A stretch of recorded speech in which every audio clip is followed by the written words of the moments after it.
The Lowe family knew how to make money. The original Seth Lowe had an importing company in Brooklyn, New York. He was one of the original incorporators of the city of Brooklyn. Seth's son was Abiel Abbott Lowe. He was an international trader who invested in the fastest sailing ships of the time, specialized in trade with China. Like his father, Abiel was a man of conscience and philanthropy.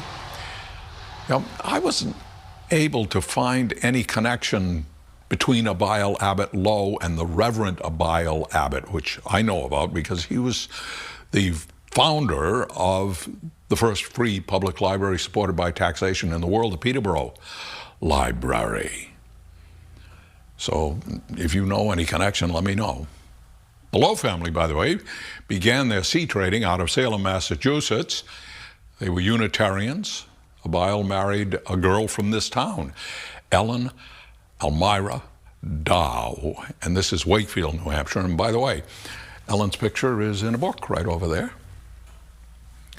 So Abiel had some connection with New Hampshire. Ellen, by the way, was not a Unitarian. She was an Episcopal. The couple had a number of children, and one of them was Seth, named for his grandfather.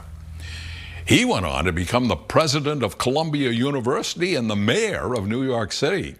And he was a philanthropist as well. In his mother's name, he used to send money here to the town to buy books. Later, when he was president of Columbia University, he purchased a building here in Wakefield to house the books. And this was when Columbia was constructing their huge, beautiful formal library.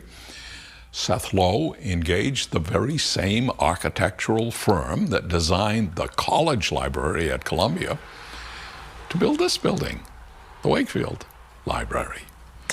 This too is in the name of his mother. In 1903, the architectural firm, which was Ernest Green, created what you see here, a near perfect example of an American colonial revival building. And is it not beautiful?